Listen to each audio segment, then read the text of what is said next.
Hey y'all, what's up? Jamie, that's me here. Welcome back to the channel and welcome back to another video regarding a black man by the name of Rasheem Carter who ended up being missing. He went missing, I believe, at the early part of October, and he was recently found dead. I believe it was November 2nd. So I kind of want to get into his story because a lot of people haven't really been talking about it. I do have some notes here that I'm about to pretty much go through, kind of like the timeline that his family has put out there regarding his particular case. And everything happened out in Mississippi, and they haven't really been getting much help, much publicity, or anything regarding his case. And the family does believe that he was murdered, and that was primarily because he was already feeling uncomfortable and feeling like there were some individuals after him. So let's go ahead and get into Rasheem Carter's case. So Rasheem Carter was a 25-year-old black man from Fayette, Mississippi, with a 6-year-old daughter at the time that he went missing. Now, his mother is searching for answers after his skeletal remains were found, and they were found on November 3rd. I'm sorry, not November 2nd. Okay.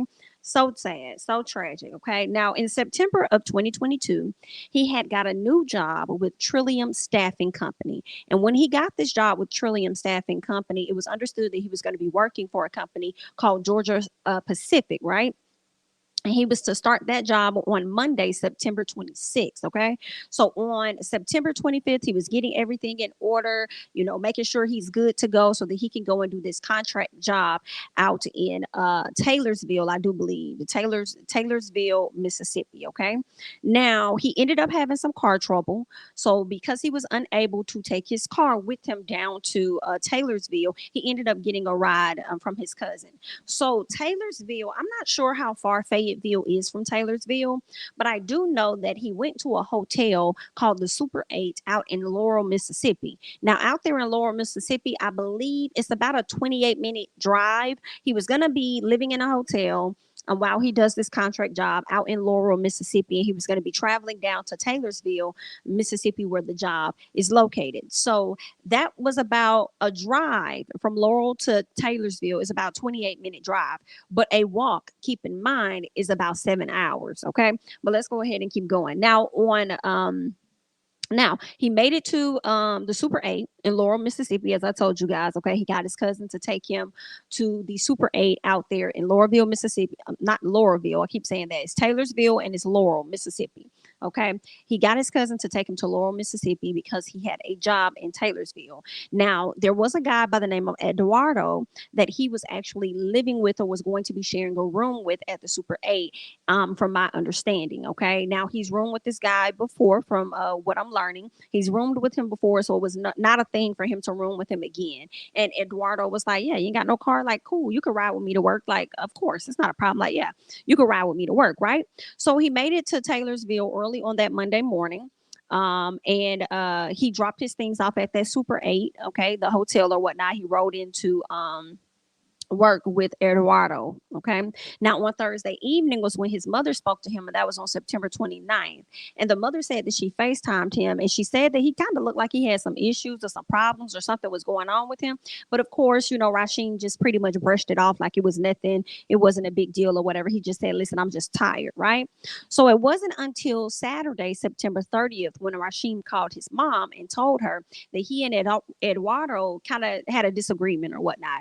And he didn't really go into detail about that disagreement. All he said was, "Hey, listen, at the end of the day," he said, "I can't ride with him to work."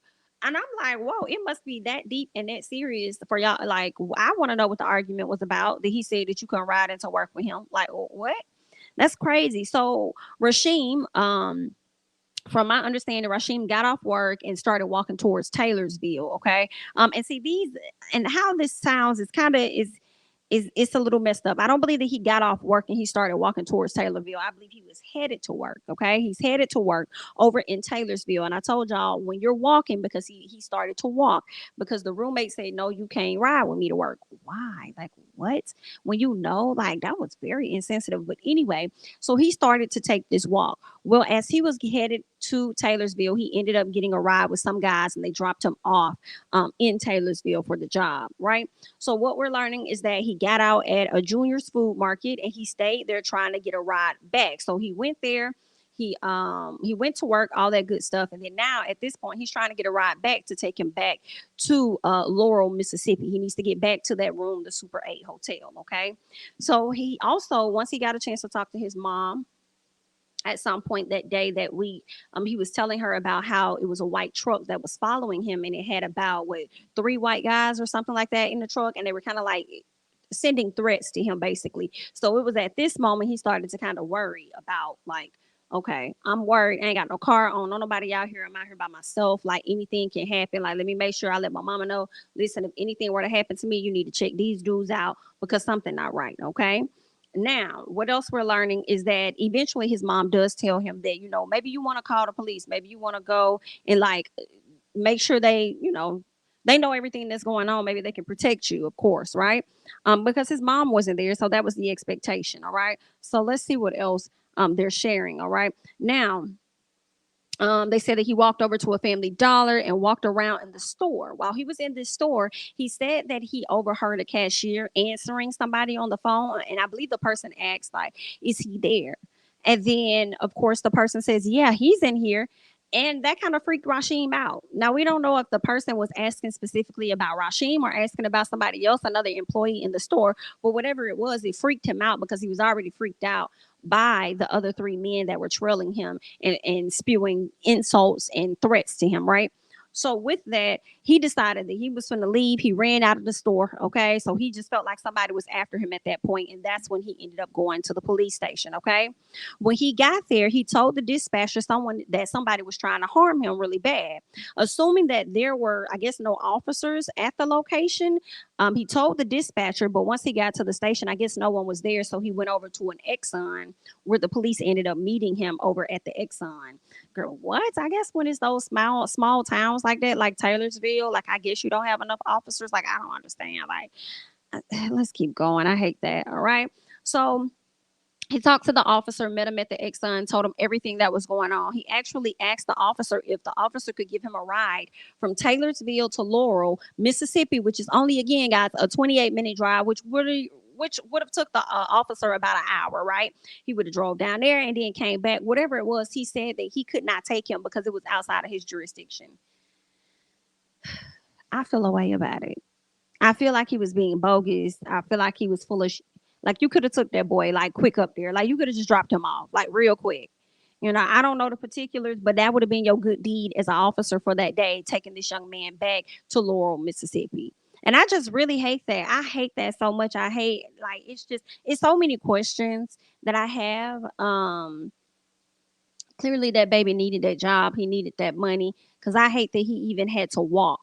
I'm like, y'all don't have no taxis, no nothing out there. Someone that could have gotten him from point A to point B, but then we don't know his financial situation. He probably didn't have the money to do that, which is why he was willing to go out to Taylorsville to accept the job, which was another 30 minutes outside of where he had to stay. He had to get a hotel.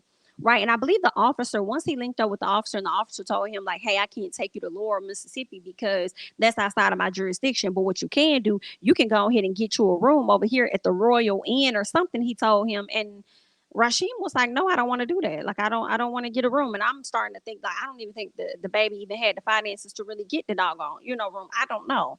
Who knows? Right. But that's what the officer offered or suggested to him. And he said, no, that's not something he wanted to do. And, I can't blame him on that. When you got these white men trailing you, making you feel uncomfortable, you go to the police station, they not there or whatever. Then they meet you somewhere else. Then they trying to offer you another room, but don't want to drop you off somewhere, which I felt like they really could have dropped that baby off. It's like, you could be setting me up too. I don't know. You know what I'm saying? I don't feel comfortable with that. So, and then all of his things is in another location. So I understand, right? So then he went back to the police station shortly after he spoke with the officer, right?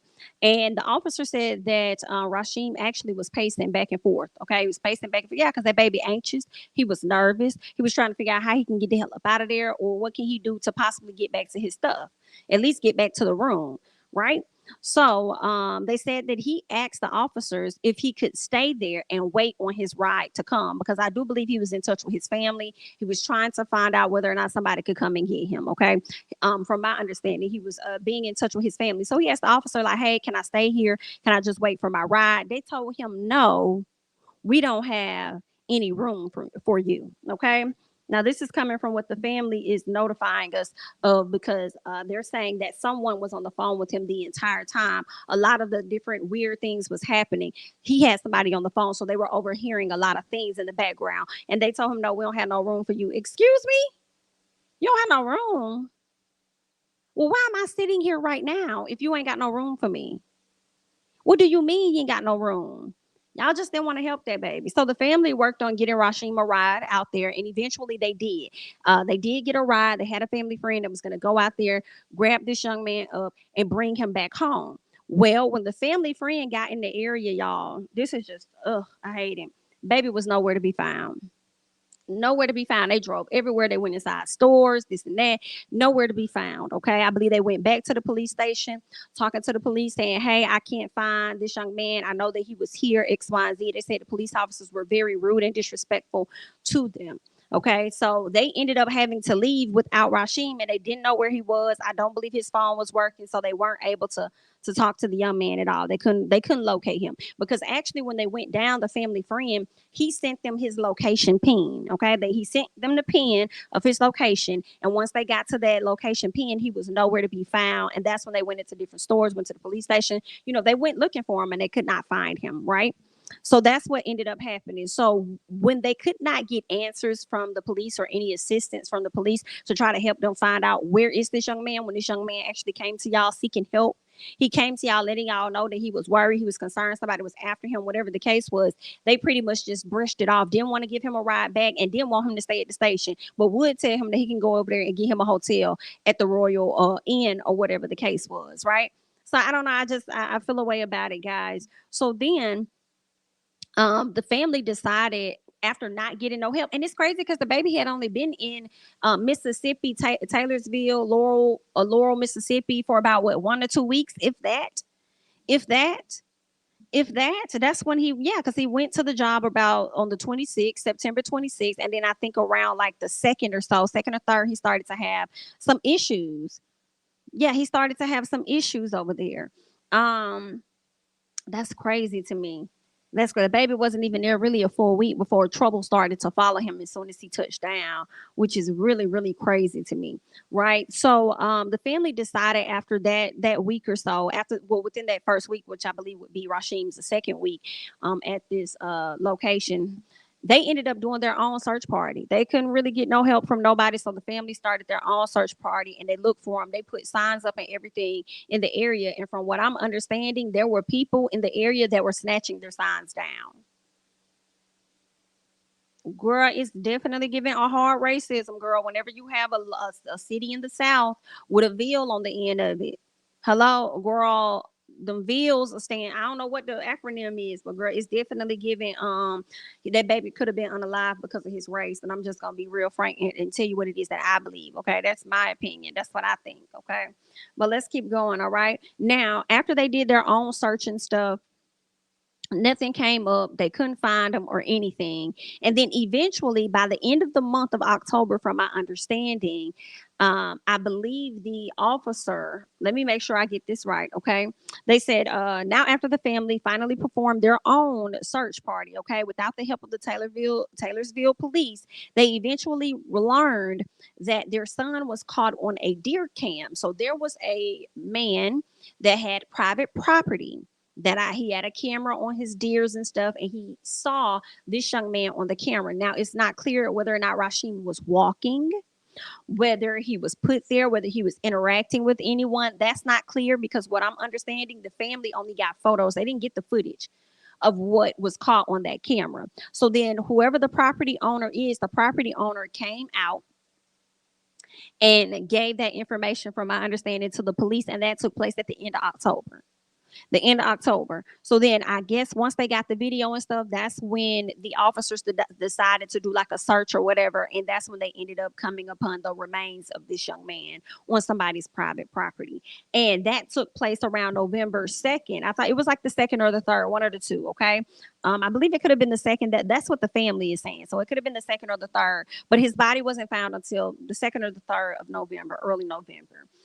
They said that the body was badly decomposed. So if it's badly decomposed, if you ask me, that baby was unalived the day his family was coming out there to come get him. The moment they drove out there searching for him, that baby probably was being harmed. Now, either we don't know what position his body was fully in to even have some type of autopsy to understand. But they are saying he was badly decomposed and that the animals had already started to eat upon his body. And I'm also hearing that it was skeletal remains. It was skeletal remains. So if it's badly decomposed, skeletal remains, people eating, animals eating on his body, which is disgusting to me because it makes me wonder, even though animals are on this property, are these animals that are being farmed animals and then y'all chopping them up and put them into the stores where it make you think about meat and everything just a bunch differently. But let's keep going. So the animals were starting to feast on this young man's body. Very, very sad. That makes me believe, as I've already told y'all, when the family friend rode out there to get this baby, the baby was being unalive. Now, I don't know if he could have been, killed on that property or if he was chased into the woods of that property. If he could have been, when he ran into the woods, if he could have been popped in that property and then, he died and just decayed and then people just eat. Like, I don't know what could have happened, if he was afraid, ran into the woods and then he tripped on something and hit his head and died. Like, we don't know the details. We're waiting for the family to be able to get some type of assistance. Like, a lot of people are not even talking about this case. They're needing, help. They're needing help to find out what's happening. I know I saw the aunt make a post calling out the sheriff down there in Taylorsville. And it was a few things. One of the things was letting them know that they are not trying to start riots or anything. They just want to find out what happened to her nephew, to their family member. They just want to get some answers and they want to peacefully come out there and just have conversations, get some clarity or whatever, right? Because it seems like they may have gone onto the news station and kind of said something like that, something slick. Because the way her post was set up, it was set up like she was responding to what she saw on the news. Because she also added a news station letting them know, like, you can go and tell your sheriff that we're not out here trying to do this or that. We're not trying to create no riots. But I'm kind of like, F all that, start a riot. Because ain't no way they should be around. There's no way their citizens should be allowed to frighten your nephew and possibly unalive this young man and they not feel the heat from the public. So if y'all got to start a riot and go down there and knock on doors and whatever else, let them know so they can feel it. Like, excuse me? Like, that's okay. It'll be what it is, but those are just my thoughts. I ain't got to listen to me, but I'm like, girl, cut the book. You know what I'm saying? If they don't want to do that, show them who they playing with, and that's fine, because we gonna do something and we're gonna bring all kind of unwanted attention to y'all location. How about that? You don't want no spotlight put on your city, then you need to put a spotlight on my nephew's case or my family member's case or whatever, so we can find out some other details. How about that? All right. So I mean, y'all do what y'all decide, okay? What else I learned? I also learned, which is so crazy to me, y'all, with this young boy talking to the police officers on more than one occasion. And then I believe he also was trying to charge his phone. He has some other stuff. Just talking to the police officers on more than one occasion, right? Him being afraid for his life or whatever, him expressing that to these police officers, and for this young man to be found unalived on somebody's property. Do you know these officers came out and said that they found no foul play? It's no foul play. Are you out your mind? That's pure clarity, if you ask me, that this baby was killed by somebody that y'all know. Now, what's also interesting is that people are putting out there that the person that's in charge of the police, not the chief of police, but I believe he's like a lieutenant, he's something. He's one of those police officers, but either way, he's connected, okay, according to the people, honey, allegedly, whatever. He's connected to the homeowner, the property owner. They have the same last name. So he's related to that property. Yikes. Okay. Now, I ain't saying you had nothing to do with it, and I don't think nobody else is saying you did. But what they are saying is that there's a direct connection. And it makes me think about a case that took place down in Minnesota where this young lady's boyfriend ended up chopping up this boy's body, right? And the girl only went along because she was afraid of the boyfriend, right? Well, chopped up the boy's body, and the boyfriend chopped up the body or whatever, but forced her and the neighbor to get rid of the body. So she, like a fool, took the boy's body, not this guy, it's a completely different guy. It happened out there in Minnesota, I believe. Took the boy's body and buried it on the dad's property. Hello. And then somehow I believe the daddy was out there doing some gardening or something, and then he came across some, and then he called the police and was like, "Hey, I believe I found something on my property or whatever," because he didn't know anything about it. Well, it resulted in his daughter getting locked the hell up because she had something to do with placing that body there. So when I think about this young man passing away and being found on somebody's property, baby, okay, and you are connected to the police or whatever, girl, it makes me think y'all need to go over there and exhume all of the property up. Okay, y'all need to go dig up all of that stuff, because it's making me think, what else is out there? What else will we find out there if they if I just, we also need to get more details, right? We need more details, because I need to know, how did he get over to that property? Was he placed there, or did he run into the woods and he fell there? Like, we need details. And I'm concerned because there were a lot of weeks before this baby's body was found. So likely any evidence that we could possibly could have been washed away, because I'm sure it was rain, it was weather, it was different type of stuff. But sometimes at crime scenes, people think they get away with stuff, and they always leave a little piece of something behind. Okay, so hopefully we can find out more details, especially, and get justice for this family. I really hate this situation for this young man. He has a beautiful 6-year-old daughter, beautiful 6-year-old girl that's going to be going on with her life without having her father there. And you could tell they were very close. You could tell. From the pictures and things that I seen, he adored her. So I really, really hate that. The family does have a GoFundMe at this time. It looks like they were only asking for $10,000 at the time to get some type of assistance. At this time, they have reached $7,435 on their GoFundMe. So they are still seeking additional. They're still seeking additional assistance. Okay. From the details, they're saying on October 2nd, my nephew Rasheem Ryelle Carter went missing in Taylorsville, Mississippi, under mysterious circumstances. On November 2nd, my family and I were contacted that Rasheem was found deceased on private property in Taylorsville. Okay. Given the nature of his death and the investigation or lack thereof, my family is trying to retain legal counsel, a private investigator, and an independent autopsy so that we may have a fair chance at attaining justice for Rasheem. Additionally, her sister, who's the mother, okay, of Rasheem, has not been able to work since October 3rd, seeing that she was working in Pennsylvania and has been home since receiving the news of her nephew's disappearance. Okay. Which is, his mom's disappearance, the mom's son.